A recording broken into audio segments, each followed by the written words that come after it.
Further to this video.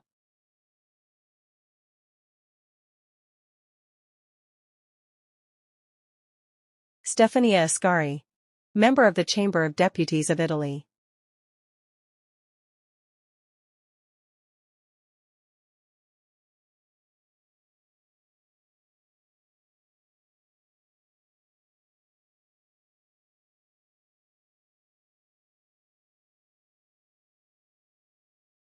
Chamber Act. Written question 4/03795. Data for filing the deed. Legislature, 19. Announcement Session, 382 of November 15, 2024. Signatories. First signatory, ASCARI Stefania. Group, 5-Star Movement. Date of signature, November 14, 2024. Recipients. Recipient Ministry. Ministry of the Interior. Ministry of Justice. Current delegate to respond. Ministry of the Interior. Delegated on November 14, 2024. Process status. In progress. Chamber of Deputies written question 4/03795. Presented by ASCARI Stefania. Text of Friday, November 15, 2024, session number 382. ASCARI.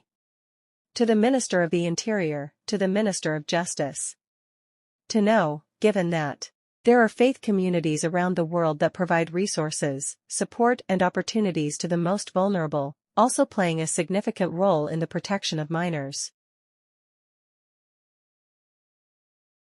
Other religious institutions, however, are listed among formal organizations where serious deficiencies in safeguarding policies, systematic psychological and sexual abuse of children, and cover-ups of allegations are found. On November 1, 2024, ANSA reported that an investigation by the Florence Public Prosecutor's Office led to the indictment of a Jehovah's Witness accused of repeated sexual abuse against 7 girls.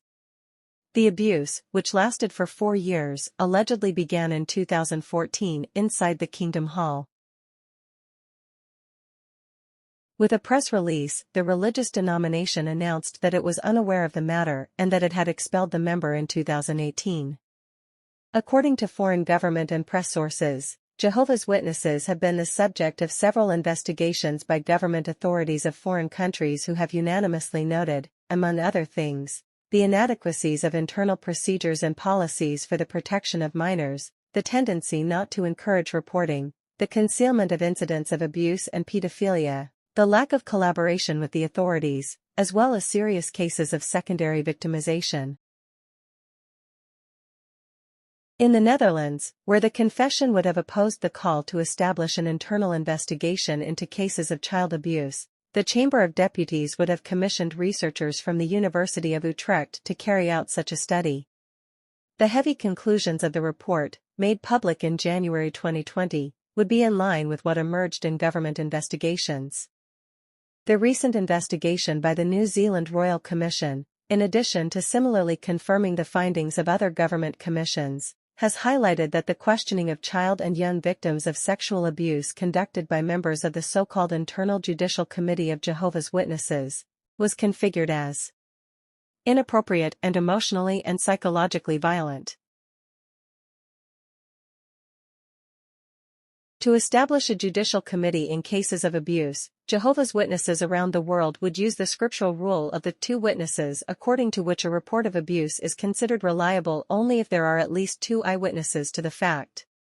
Although religion claims that the rule only regulates matters of an ecclesiastical nature, the aforementioned government investigations would have found that applied to contexts of child abuse, it would have contributed to falsifying reality, increased the risk of crime and generated further suffering for the victims.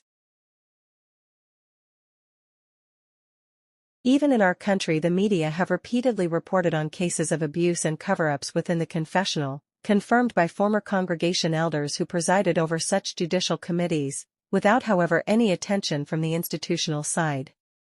Whether they do not deem it necessary and urgent, within their sphere of competence, to adopt initiatives aimed at investigating the phenomena described in the introduction. Whether and what initiatives, within their sphere of competence, the ministers questioned intend to adopt to address the serious phenomenon of child abuse in religious contexts.